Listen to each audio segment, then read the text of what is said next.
somewhere up here there should be some hills.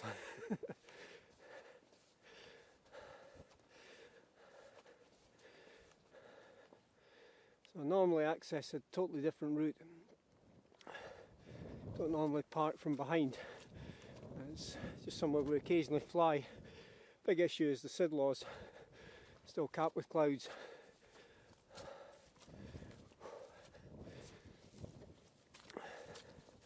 So hopefully it's not too crossed. Seeing they've logged a hell of a lot of the trees here, should get cleaner airflow than it used to give if it was crosswind. With a bit of luck, some good flying, and I'll find out shortly. It's a fair old hike. The direction's not too bad. Got up to the small cairn. Chap out with his dog taking pictures. So hopefully another couple of minutes to take off. We'll see how cross the wind is. Hot work. The lower turbine out front is giving us a good indicator of the wind direction. Slightly crossed. So it definitely looks best to be heading round to the next hill from here. Ross should be up in about 10 minutes. And hopefully if he sees my wing flying along there, he'll cut along that way. Afternoon!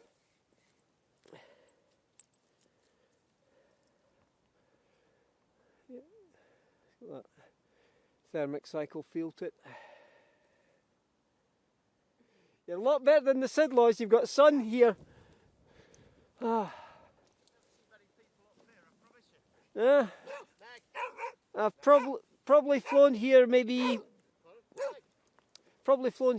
20 times in 20 odd years.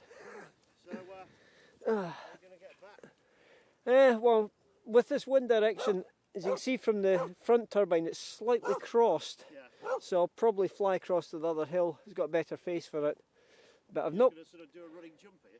Oh, without the jumping. If you jump, it collapses. Well, you'll get it on YouTube. What? Say hi to YouTube. Oh, hello. Where are you from? Originally Kenya, but Dundee. Right. But Right. yeah, Ross. This is the first. Well, I'll Ross be there, is. There'll be another paraglider pilot when he catches up with me. Oh, really? Yeah, he's only about 30. Well, actually, he's only about 40 years younger than me, so it takes him a time to get up to the top of the hill. So how long will he be away? He's probably about 10 minutes behind. Oh, really? Is he going to stop here? Well, if he sees me fly around and he's sensible, he'll walk over there, but he might come up this way. Right, let's get. Hold on. Right, very good. Well, I'll get a little bit of air into it. I'm not rushing off, so I'll just get tidied off How long will first. it take you? Shit, me.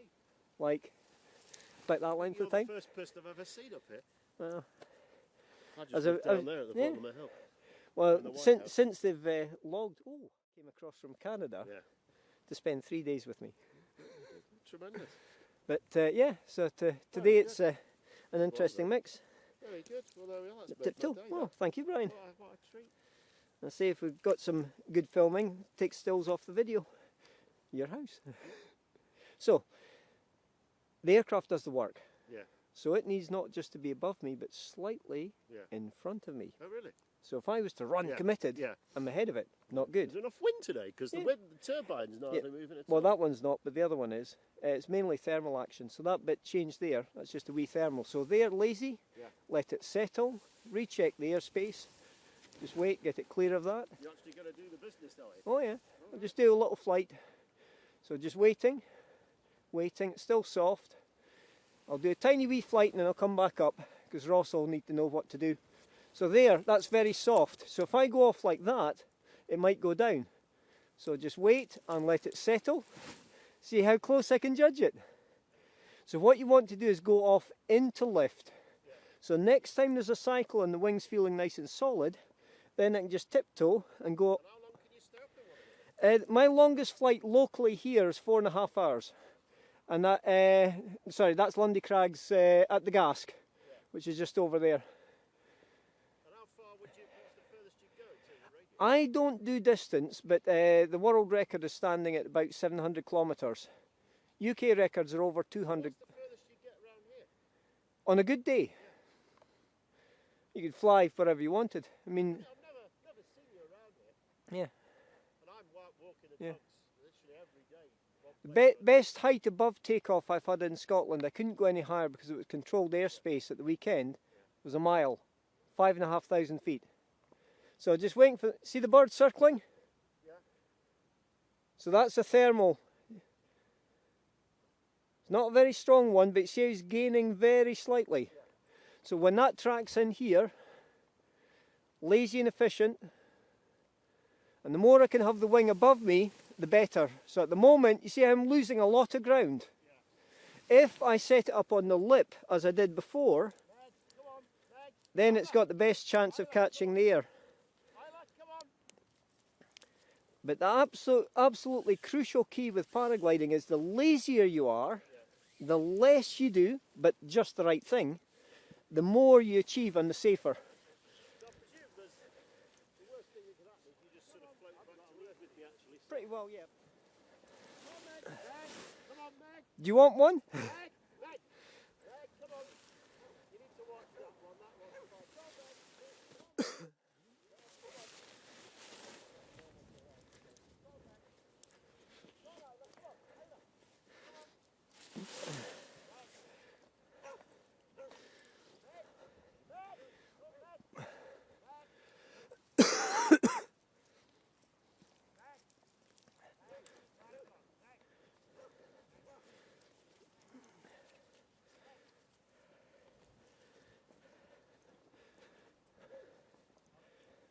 So, Brian Ross.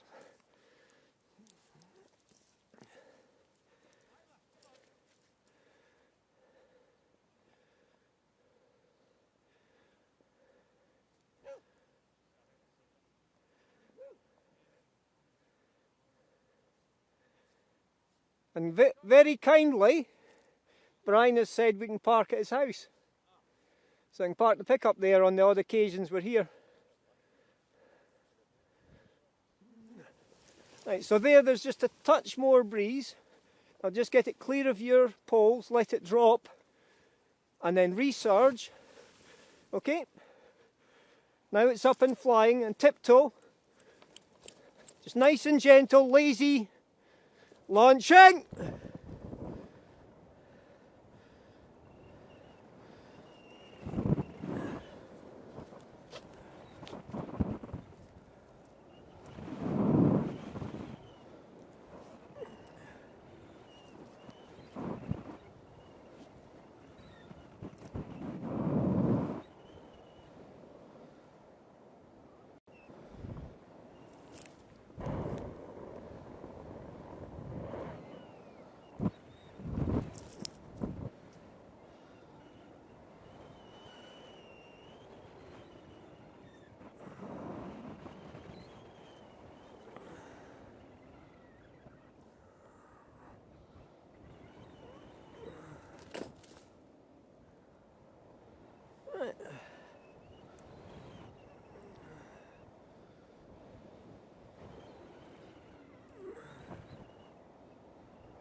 Okay, so we've got power lines there.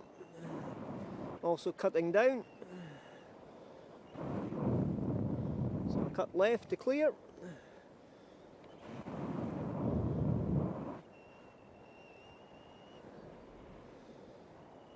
So deliberately flying further down than they usually would, but it should give a nice picture for Brian.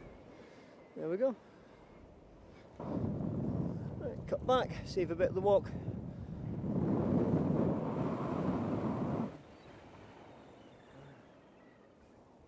And clear the lines.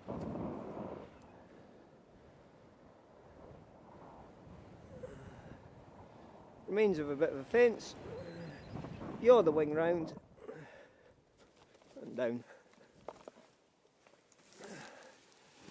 And big wing turbine. Enjoyable little flight, and hopefully we'll get some pictures.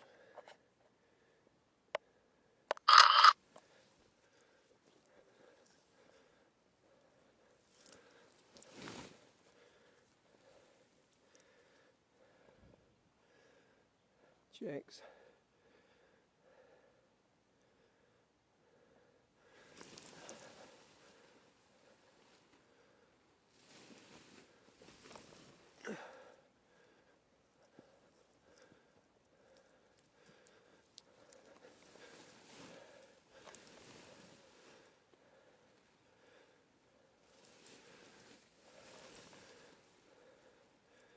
Right, so I think it's going to be better at the moment just to walk it.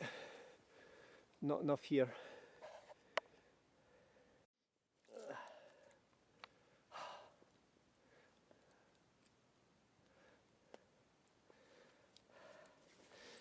Well, with a bit of luck, have a nice little bit of your house from the side. Well, yeah, I mean, there's a massive inversion today. The forecast temperature on the aviation F214, which is a sort of box with wind predictions over height, 1,000 foot is 4 degrees. Yeah. It should drop by 3 degrees per 1,000. Yeah. So 1,000 foot is 4 degrees. Yeah. 2,000 foot is 4 degrees. Yeah. 5,000 foot is 2 degrees. Yeah. So there's a massive inversion, which is why the clouds are so layered. But you could see there wasn't much wind, yeah. But did I sort of bubble up a wee bit? You did, yeah. Not as well as a bird, yeah. Which can just circle away in a tight bit. So when's he about to jump? Well, hopefully what we do is fly down here. A friend has a cottage up on the main road and it's a much steeper slope. Yeah. And we can land in this horse paddock. So what I'll probably do is I'll leave my wing here, I'll walk back to the pickup, yeah. Pick him up, and then we'll head on round the next one. But if the base was to lift by another 500 feet, we could go back and drive up to the top of the Sidlaws. Yeah. But yeah, I'm just getting his wing ready. The only thing here is after April is this is full of cattle. Yeah, little ballow. I stand there for 5 minutes with the wing, and they sort of, okay, right, that's fine, and they sort of wander around the hill. Yeah. And then once you've been there 2 or 3 days of the start of the season, you could be flying inches from them, and they know there's no threat. Yeah. But yeah, it's when you get folks that are running, charging off the hill. Yeah. Yeah. You're not understandably, no. They're not a problem. No. I wouldn't fly immediately downwind of it if it was really spinning around, because it will disturb the air, but no. So how long is he going to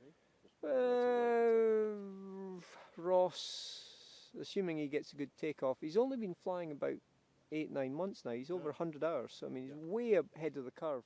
But he's still in 20s, but... depends on how old you are. Yeah, exactly, yes. But there's quite a lot of friends, I'll take their kids out on tandem. All right, really? Oh yeah, yeah. So I have the world's first dual control tandem. Yeah. I designed the system. Yeah. Golf Bravo Zulu Juliet India, and I mean, like Varan was, Daniel was flying that when he was 5, and I just provide the power assist. You know, he was doing 90% of the flying.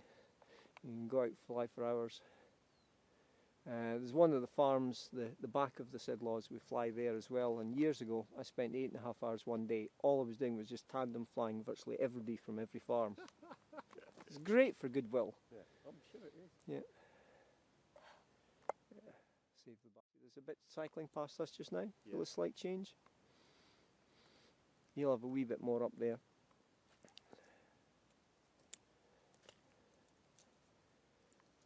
But how lazy did the launch look?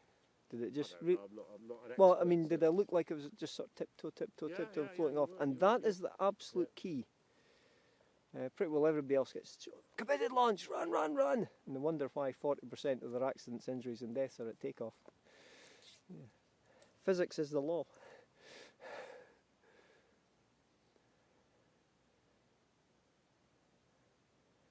Yeah, I suspect he is literally, he's looking around again and checking, he is literally just waiting for that little bit of a breeze. I say, I've had 1 or 2 folks over the years have just turned around and said, no, I'm not willing to keep training you because they're too gung-ho. Yeah. But most, if anything, are slightly on the cautious side, which is decidedly preferable.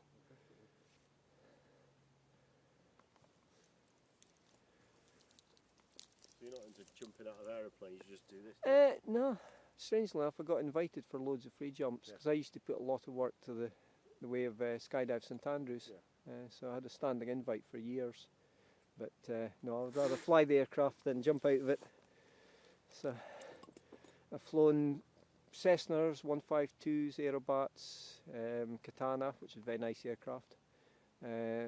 Not flown the Warrior, 172, and all with somebody else paying for it. It's rather nice when the flying instructor pays for the flight because he comes out paragliding with you. I actually got the... Say hello to Norman, you'll see his car, there's a... He's built his own. Yeah, well that's the great thing with microlights. They have been deregulating more and more over the last 10 years really. I mean in a sensible manner. You know, where they don't need regulations, they're sort of saying, right, you can do this, you can do that. Yeah, just laying out again.